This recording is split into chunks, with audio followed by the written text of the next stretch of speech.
there are pros and cons of every foreigner leaving his or her land to a completely new environment, either for a better life or for the pursuit of career, education, or what have it. Personally, I moved out of Nigeria quite a few years ago to study in America, and right after my studies, I had to stay back because I didn't see much of a future for me back home in terms of connection, in terms of, getting a good job that will pay me for the kind of knowledge that I have been able to accumulate over the years, studying and doing research and having to get involved in serious projects that will really, really be beneficial to my country. But, unfortunately, they don't really value such things as much, except you have some level of connection to get connected. So I'm going to go right at it now. Being a diasporan comes with challenges. Number one thing you're going to have to deal with is cultural shock when you get out of Africa, especially for those of us who are Africans and who tend to want to travel. Who don't tend to want to travel to the US, or travel to UAE, travel to London, Canada, and some other European countries. But I want to focus mostly on Canada and US because those are the countries that I am very, very knowledgeable about their economy and their lifestyle in general. So it takes time for you to get settled. Let's say you want to move out of Ghana or Nigeria to America. You have to nowadays have a very strategic and well organized plan in terms of what you're going to do out there, because that determines how soon you can get on your feet, how soon you can start earning good money and being able to take care of yourself and be able to help others back home, as the case may be. Number one thing you have to do is, if you want to study abroad, there are quite a few schools out here that offers scholarships, but it depends on what area or what field of specialization you are. If you are in engineering, you tend to get a lot of scholarships. If you are in medical, you tend to get a lot of scholarships that can technically pay for your entire tuition, and you don't have to pay anything and still give you money every 2 weeks for upkeep, so long as you maintain some level of GPA, which is about 3 point something most of the time.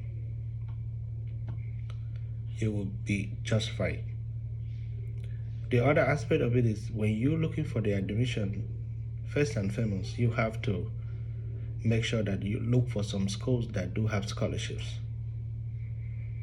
For those that are coming as an undergraduate, there is something called SAT. SAT is Scholastic Aptitude Test. It's for freshers that are seeking admission to the United States and Canada as an undergraduate. You have to have certain level of score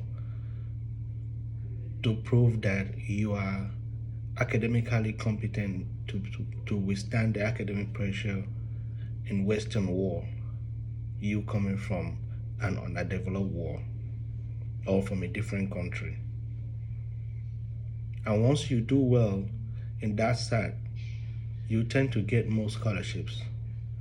You tend to get accepted into a lot of schools with different options for you to choose from, which is most important in terms of finances. Most of us coming from Africa here, we don't usually have as much money to deal with the financial expenses that are involved in schooling abroad. So If you really want to get into a good school and also being able to get taken care of, paid, and live a better life out there, you're going to have to focus on how you would what you can do in terms of getting good scores in your SAT, and also looking for some schools that do have scholarships. Though most of the time, once you do well in your search, you have school even reaching out to you, you know, asking if you're interested in coming to study in their university. For those that are going for graduate school, in those days, most of the school usually ask for GMAT. GMAT is more for the graduate school student, like you coming for masters or you coming for PhD and things like that. But there are so many schools out there nowadays that don't really bother about the GMAT. So long as you have like a 3.0 or 3 GPA and above, then you will just be fine. But you're gonna have to deal with the reference, having people that you know that can really give you good reference from your former institution, maybe from your undergraduate especially. They're gonna need those kind of reference from your professors to say, you know, who you are. And then when you write in your statement of purpose, which has to say, you know, you are this person, and this is the reason why you are interested in coming to study this course, in order for you to, you know, what's the end goal? The end goal could be, well, this area lack man skill in my country, but if I'm able to successfully complete this program, I'm going to come back to my country and add value to it, or you know, whatever the case may be. You know, it always varies anyway. So when you are able to successfully process your admission, make payments, then you deal with the visa, which has to do with having some of the DSOs in the university, which is under the immigration department within the university you apply to. They will have to send you either a DS-219, which is for exchange visitors, or they send you I-20, which is mostly for non-immigrant students as well. The DS-219 is also non-immigrant, but it's more of, you know, visiting and academics, and it has some it had some stuff there that has to do with, you know, 2 years of residence in your country. Like when you finish, you have to come back to your country and work at least 2 years before you can return to live permanently in America. So you're gonna also consider that aspect of it. So let's say, hey, you've done all this, good luck, you got admission. Then you're happy. Now you want to move abroad, right? Let's get started. As soon as you get to abroad, you're going to look for where to stay. If you already have a place to stay, maybe within the campus, then you'll be able to now live within the campus and get life started. If you are lucky, you have a scholarship, then you get started. You go register your classes, meet your advisors, your academic advisors. They, you know, guide you on which of the courses that you have to take first, and how you're going to go about it, what are the criteria for the scholarship that you either have or you don't, and what you will need to do. They will guide you through all that process, help you get your classes registered, and once that happens, then you start classes. Life begins. So at that point, now you're going to have to deal with people on the street where you probably will say good morning to somebody and they like look at you like you don't know what you're talking about, because it's not a big deal to them. Good morning is not a big deal. So that's where the cultural shock starts. Hey, what was that? Because you're trying to communicate with somebody and they can't understand you well. They're talking to you and you don't understand them properly because they have accent. You have accent, they have accent.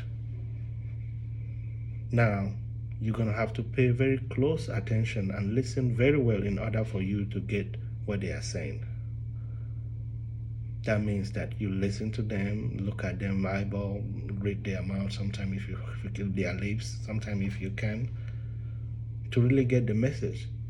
Because sometimes you you get frustrated when you have trouble understanding what your professor is saying in class. You communicating with your fellow students, you have trouble really getting the message the passing to you. Sometimes it can be really challenging.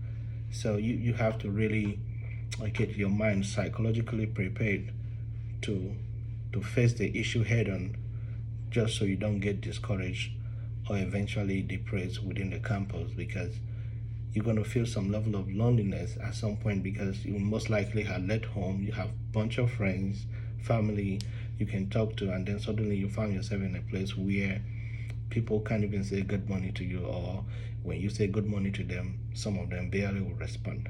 But there are some that will respond, and there are some that will even tell you good morning. It depends on the day and where you are. But don't be surprised if you say good morning to somebody, or good day, good afternoon, and the person never respond, or if somebody just walk past you and act like they don't know you. It's okay. That's their culture. There's no big deal about it. Right? I've got neighbors that some days I just get out of my car and get out of my house and get in the car and drive, or get out of my car and get in the house. I say good morning, it's good day, good day. Sometimes I don't. Sometimes they do, sometimes they don't. And it's okay because I'm used to it now, right? But I had to deal with that to get to where I am today. So I'm trying to debrief you so that if you eventually experience this thing, you don't freak out. Okay. There are other aspects of also being a student in America. Because if you come to America as a non-immigrant, that means that your staying in America is temporal. That when you're done with school, you gotta go. What does that mean? When you have spent so much time going to school, either working part-time to support yourself while you are here, and then after school, you've got to have some level of legal documentation in order for you to stay back in America or in Canada or sometime in London to work. You're either going to have an employer that wants to employ you as an employee and sponsor you, which is usually just 1% of the time. 99% of the time you have to figure yourself out. And that means that to either file asylum, if you're lucky, you fall in love with any American citizen or Canadian or British citizen, you might eventually get married, and through that they will grant you permanent resident and eventually you become a citizen. You can be lucky if you meet the right person, but also bear it in mind that the culture of you and those people varies. There's going to be a lot that will play in between, because you're going to have to make some compromises that are very necessary in order for that relationship to work. Otherwise it won't, because of the cultural differences. It might be a little bit challenging if you don't spend a lot of time working on it. So, but then if you do, you might be lucky to get the right one that will help you through that process, and you all will become a family and live. And then you can now use that your degree and you get a better job and start a life. But it doesn't end there, because now when you're done with school, you're going to start living. Living means you're going to start paying taxes. You're going to start preparing for, paying bills. Either you're paying for an accommodation where you do 12-month lease or 14-month lease. But either way, you pay by monthly. And if you don't pay 15 days after the first month, you're going to cut, sir. You're going to get kicked out. So you're going to have to stay on top of your rent at all times. That's your priority. Even if you have to go hungry, except you want to be homeless. And in America, people don't tend to keep relatives or anyone in their homes for way too long. Because the notion is, well, I work, you are not sick, and I'm going out there, I'm busting my ass working, trying to make money. You can do the same thing. So get yourself a job and see how you can help yourself. You can depend on me, except you're sick. I can say, well, you're sick, you really can't help yourself. But if you're not, why not? Go hustle. So that is the other aspect of it. Now, what most of us do have to deal with, unfortunately, is this notion of the breadwinner in a family. There is this fallacious notion that is reckoned mostly among Africans, and specifically Nigeria and most of the other neighboring countries. When you move out of these countries to either any of these Western countries, US, London, and Canada, either Singapore, Germany, and all of these Western countries, as soon as you move away from your ancestral home, and the message eventually gets to them that you're no longer in your ancestral home, that you've moved out of the country,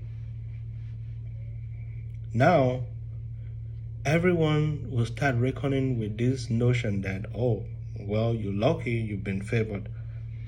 You have money. You either have dollars, pounds, or Canadian dollars to spend, or euros to send to them. So sometimes you could have your last card and you gotta send it home because there is an emergency. And then when you don't have it, you will be surprised what those same people that you send money to will tell you if you say you don't, because it's like, wow, how dare you say you don't have it? You do. But hey, it doesn't work like that out here. People have got bills to pay. You don't always have money in America. Some people rely mostly on credit card debt to survive. That's another topic that I'm going to speak about shortly. But let me finish this breadwinner thing. That is how some of us get caught up into this mess of you breadwinner. It's okay to help your family. It's okay to do whatever you can to help people to live a better life, because you've seen something better and you think they can have a better quality of life. But it's not okay for people to take advantage of you. It doesn't matter who the person is. Because people can make money in Africa too. You have to be disciplined in knowing when to say no, when there is emergency, and when somebody is just trying to rip you off or use you to live some luxurious life that they want to live.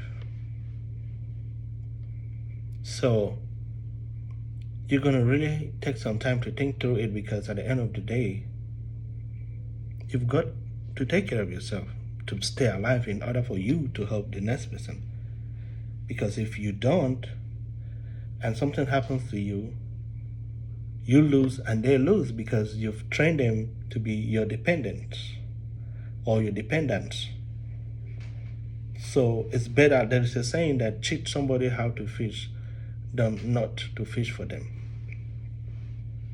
Otherwise, you create a high level of dependency that you can't really withstand. That's not good.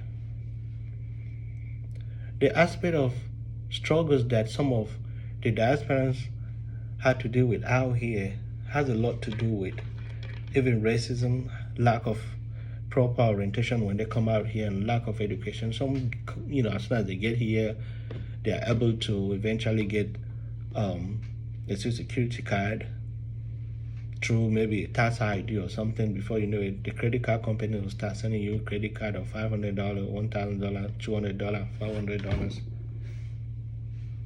Then you start blowing it. You have to pay back.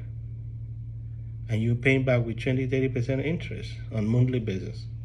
So they give you $500, you blow it in 3 days, you're going to spend at least 4 or 5 years paying that $500 back, because it's a revolving kind of credit.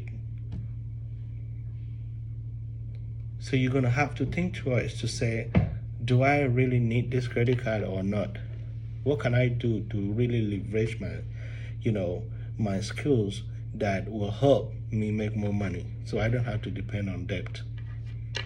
How do I invest the money I make as opposed to just spreading it all around? What can I do with the money I make so that the same money can make me more money? That's where the investment opportunities within the United States, London and Canada specifically, comes into play based on my personal experience. The S&P 500 that has proven high return in so many centuries, in decades. There are you've heard a couple times where even Warren Buffett, Bill Gates, and all of that been referencing the SP 500. There are ETF funds. There are government bonds that you can buy. If you don't want to invest in real estate, you can do those things and you don't have to worry about nothing, because there are systems out here that are automated. So once you put money there, it's being invested, and once you are able to get some dividends out of it, it automatically gets reinvested by itself. You don't have to do nothing. You just probably have to go there once or twice in a year to see how the investment is doing, and then you'll be just fine. There are other options too. You can buy rental properties like multi-family homes and rent them out. Those get really expensive sometimes, but you're gonna have to save. If you are able to save and you are able to look for a good, reasonable and affordable property in a good neighborhood that is multi-family oriented, you're able to at least refurbish it and rent it out and make some money out of it. That will now increase your revenue, like your income. Amen. And that will eventually help you to solve much more problems, or even bigger problems. You can even help more then, because now you have more. And you can comfortably help without stressing yourself out.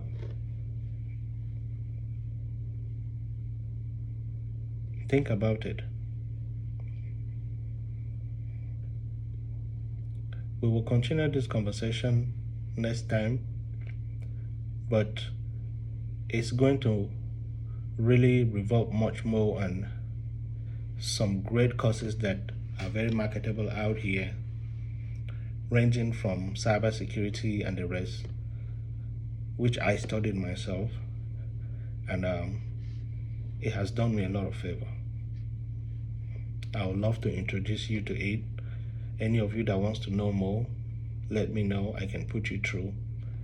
I have a master's degree in cybersecurity, and I work for one of the best companies in the whole world in America here.